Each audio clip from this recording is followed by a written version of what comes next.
Hello and welcome to my channel. Okay, this is take 3 on this on today's lesson or meditation. The reason is because I keep getting distracted, or when I read, I start sounding blah blah blah. Blah. So this time it's the third time. Third time's a charm usually, and so hopefully I will be able to read this and get the video done. As I said, I finished a video and then it sounded really garbled and not very good, and you couldn't understand anything. And I thought, this is not good. And even I have standards as far as videos are concerned, even if my simple mobile phone is the only way that I have to make videos, still I want it to at least sound okay. So here we go with day number 4. It's February 2nd, 2025, Groundhog Day. And boy, it definitely feels like Groundhog Day around here. So let's give this another go, and we'll see if I can get it done and see you on the other side. Okay, here we go. February 2nd, 2025, day number 4. I keep thinking about something I saw when I was a child. Why is it that I'm doing that? These fleeting thoughts enter my mind only to exit a few moments later, but it is long enough for me to focus a bit of energy on them. Perhaps it is you trying to direct your focus from other thoughts, from the things that bothered you. It can come to pass that you simply need a level distraction. I always thought distractions were bad. Not necessarily. You use them as a way of getting your focus off the negative. Think about it. You are experiencing things in a world that is not always positive in scope. You desire something calming, so you sink into the memories of times gone by, often shows of stories or even songs.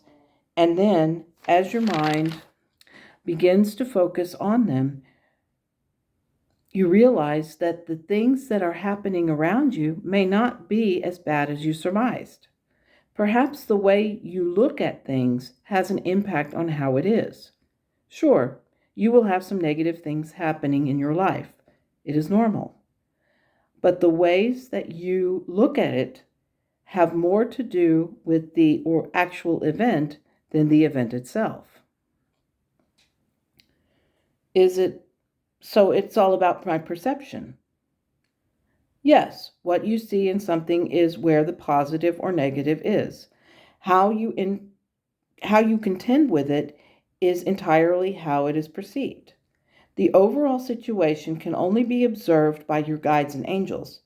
We can only give you slight nudges, but only when you ask it of us. We will never hold you hostage and tell you what to do or how to handle things. We can only tell you that you are heading in the direction of what will be most conducive to you.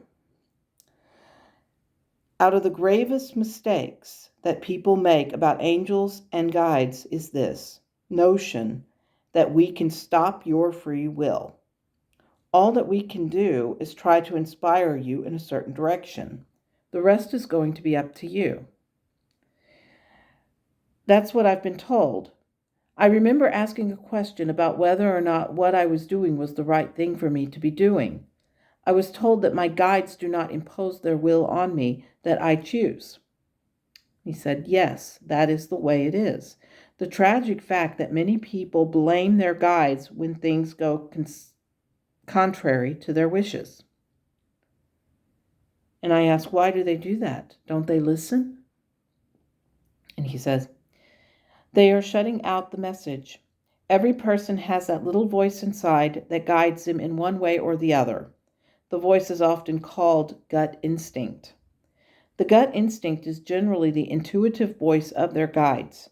It generally means that a danger is nearby or a harmful choice is at hand.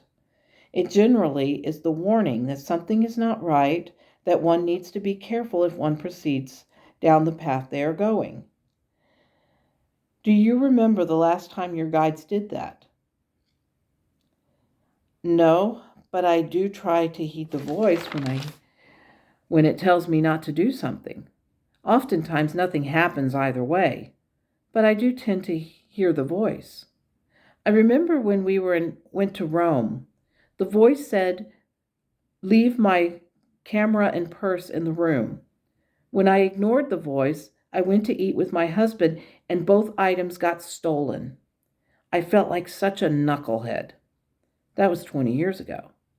Since then, I listen to and heed that voice. And he says, yes, lesson learned. But there are many other instances when you heeded the voice but never found out what might have happened. One of those times I might have caused you to transition. Oh wow, I don't think I want to know about that. And he says, it was an event that was many years ago, your time. I'm glad that you heeded the wisdom of your team. Me too. At least I know they are reliable. And after I wrote that, I heard laughter, as though my team that I had said something or felt something that was very, very amusing, and they were responding to it. So that was kind of cute. Anyway, yes, they are. But on to another topic. Have you thought about what we talked about 2 days ago? With regards to the drops of rain? Yes. Have you been able to consider how connected you are with others? I've tried, but some ideas are just beyond my limited understanding. How is it that I can be connected with everyone but still feel disconnected from so many others? He says it lies in their ability to see that connection. So many people use religion as the basis of understanding, but the idea of religion serves as a mechanism of separation, a separation of people from the source. I think you understand that oneness is spiritual, sameness is of the physical. So when you recognize the idea that people can experience oneness as opposed to being the same, the drops of rain are more spiritual and less physical. That is why it is important for you to understand that not all people are spiritually on the same level. They are not able to grasp or see it. Once they do, then things begin to open up for them and they are able to embrace it. You have at a very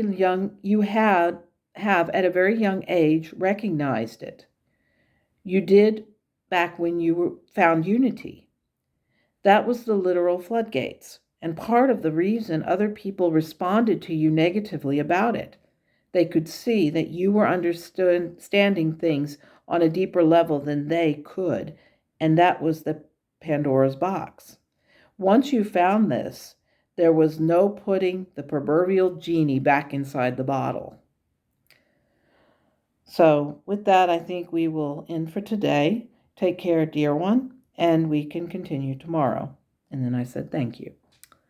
So yes, this is a very interesting lesson or session or whatever you want to call it, because I do remember when I was young, I was about 17 years old, and I had been at Unity for about 2 years, and I was starting to really, the everything about it was really starting to gel with me, and as one says, my spiritual understanding began to sort of jet out of control, and I was able to understand much, much more than I even imagined. And one of the people in my life didn't like this because they were older. They felt that they had the better understanding of spiritual concepts because they were older. They figured with age comes wisdom, and with wisdom comes spiritual understanding. And the reality is that spiritual understanding does not come with age necessarily.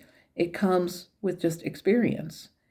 And I realized that perhaps I have had more experiences than even this person that was older than I was at the time, because it was a physical age as opposed to a spiritual age. And at any rate, somebody came to me and said that this person was not happy because I seem to be above and beyond them spiritually speaking. And they couldn't grasp that and they didn't like it. And so at some point I finally said, well, this is what it is. I mean, I can't change that aspect of myself to suit another person. I have to move forward in my own spiritual awareness at my own pace and at my own, at my own speed. And so this was something that was very, very profound, and it had a very, very lasting impact on me. And needless to say, this person and I no longer speak. And I don't know if it's because of that or countless other things. But what I do know is that sometimes the spirit experiences that I have had have shown that maybe I am not exactly a little baby chick when it comes to the spiritual understandings of the world and of things around me. So, at any rate, I've been babbling for 11 minutes, so I think I'm going to end this and close for today. And I wish you a wonderful day, and I hope that this brings you some insight and that you enjoy it. And take care. Have a wonderful week. And tomorrow I'll be back, and we'll have some more discussion or some more time together. So take care, and thank you very much for being here. And as always, namaste.